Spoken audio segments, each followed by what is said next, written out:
Good morning students. कैसे हैं आप? अच्छे हैं। हम भी कल बोले थे ना पुराना जैकेट पहने आज नया जैकेट निकाले, देखिए है ना, ठीक है ना। नया नहीं है, ये भी 1 साल पुराना है, लेकिन वो ढेर पुराना था। क्या करिएगा, गरीब आदमी हम लोग किसी तरह जीते हैं। चलिए देखिए उस चतुर्भुज का क्षेत्रफल। अब आ जाते हैं हम लोग एक्सरसाइज 7.3। कल का जो हम लोग प्रश्न बनाए थे, आई होप कि आप लोग को बहुत अच्छा समझ में आ गया होगा, है ना, बहुत ही बढ़िया से समझ में आ गया होगा। अब हम लोग आते हैं एक्सरसाइज 7.3 का क्वेश्चन नंबर 4। मैंने बोला था कि प्रयास करिएगा, कल वीडियो के दौरान ही हम लोग कल के क्वेश्चन में ही बता दिए थे कैसे कैसे बनेगा, तो आप लोगों ने बोला था कि हम बना लेंगे, और कुछ बच्चों ने बना भी लिया, लेकिन बहुत सारे बच्चों ने नहीं बनाया था।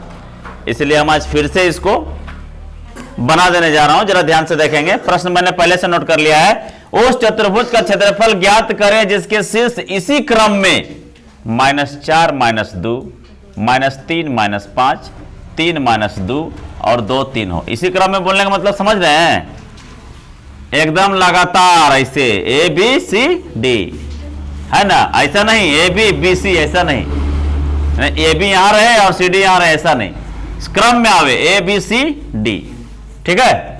अब बीच में एक विकर्ण डाल दिया मैंने। अब हमको ये कौन सा चतुर्भुज है ये सब पता नहीं है, हमको सिर्फ त्रिभुज एक ये बन रहा है और एक त्रिभुज ये बन रहा है। जब विकर्ण मैंने डाल दिया, एक ही विकर्ण डालूंगा, एक विकर्ण मैंने डाल दिया, तो यहां पे मैं देख रहा हूं कि एक त्रिभुज ये बन रहा है, दूसरा त्रिभुज ये बन रहा है। अब इस चतुर्भुज का क्षेत्रफल निकालने बोल रहा है, तो मैंने पूर्व में ही आपको समझाया है कि अगर आप इस त्रिभुज का क्षेत्रफल ज्ञात करोगे और इस त्रिभुज का क्षेत्रफल ज्ञात करोगे और दोनों त्रिभुज के क्षेत्रफल को जोड़ दोगे तो पूरा चतुर्भुज का क्षेत्रफल ज्ञात हो जाएगा। यही ना बोला है। तो चलिए हम लोग शुरुआत करते हैं। त्रिभुज ए बी डी में x1 x2 लिखना जरूरी नहीं है, डायरेक्ट सूत्र बनाते हैं और x1 x2 यहीं से बताते हैं, क्योंकि आपको पता है कि ये x1 है, ये x2 है, ये x3 है, क्योंकि a b d ले रहे हैं तो a b d में लेंगे, और y1 है, y2 है, y3 है, ठीक है। तो त्रिभुज a b d में हम लोग ले लेंगे त्रिभुज a b d का क्षेत्रफल डायरेक्ट ले लेंगे, का क्षेत्रफल बराबर, क्योंकि आप जान रहे हैं सूत्र आपका x1 1/2 into x1 y2 minus y3 plus x2 into y3 minus y1 plus x3 into y1 minus y2, यही करते हैं ना।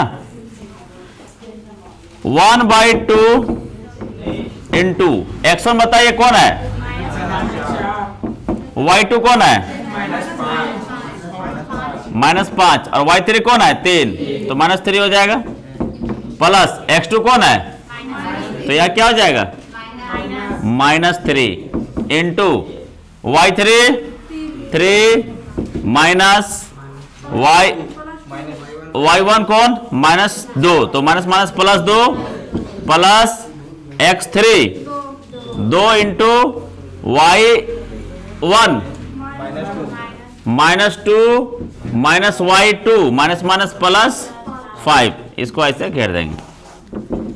1/2 इंटू -4 माइनस जुड़ जाएगा ना, प्लस नहीं होगा लेकिन ये जुड़ जाएगा, क्या हो जाएगा -8 होगा, और -8 को -4 से गुना करेंगे तो 8 चौका 32, वो भी माइनस प्लस 32। अब 3 और 2, अब 5 को 3 से गुना करेंगे तो -15, 5 में 2 जाएगा तो 3 को 2 से गुना करेंगे तो ये कंडीशन आपके पास आया। 1/2 इंटू, पहले प्लस कर लीजिए, 32 और 6 को जोड़ दीजिए तो जाएगा 6 2 8, यानी 38 हो जाएगा, और माइनस आपके पास है 15। फिर से आपका अगला स्टेप जाएगा 1/2, नीचे आ रहा है ना बाबू, 1/2 इंटू 38 में 15 गया तो 23, नहीं ना जाएगा, तो हो जाएगा 23/2 वर्ग मात्रक। अभी नहीं लिखेंगे, अभी क्षेत्रफल यह है तो वर्ग मात्रक नहीं लिखेंगे।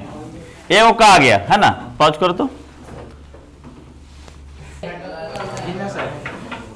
अब हम लोग एक त्रिभुज के क्षेत्रफल निकाल लिए। त्रिभुज 1 का क्षेत्रफल हम लोग से निकल गया, और त्रिभुज का नाम क्या था? त्रिभुज ए बी डी। अब त्रिभुज 2 में, त्रिभुज 2 का हम लोग नामकरण करते हैं। क्या नाम होगा? त्रिभुज बी सी डी, यही ना होगा जी, ए बी डी, तो बी सी डी। चलिए अब यहां पर हम लोग 1/2 इंटू x1 जो भी सूत्र है सूत्र डाल दिए। अब इसका x1 कौन होगा? -3। x2 कौन होगा? और x3 कौन होगा? 2। तो हम लोग लिखेंगे 1/2 इंटू x1 आपका है -3 इंटू y2 है आपका -2 माइनस y3 है आपका 3 प्लस x2 कौन है भाई? 3 है। y3 कौन है? 3 है। माइनस y1 कौन है? माइनस माइनस प्लस 5 हो जाएगा। प्लस x3 कौन है? 1 2 3, x3 कौन है? 2 है ना। और y1 कौन है? -5। और y2 कौन है? तो माइनस माइनस +2। ये ऐसे कर देंगे। लेंगे 1/2 इंटू 2 और 3 जोड़ देंगे तो कितना होगा? -5 को -3 से गुना करेंगे कितना होगा? +15 हो जाएगा। Minus minus plus. अब यहां 5 और 3 कितना होगा? 8 दिया कितना हो जाएगा? 24 हो जाएगा। प्लस 5 में 2 गया कितना बचा? -3 बचा। 3 दूनी, हाँ यहाँ -6 हो जाएगा। अब 15 24 जोड़ दीजिए तो 1/2 इंटू 15 और 24, 4 5 9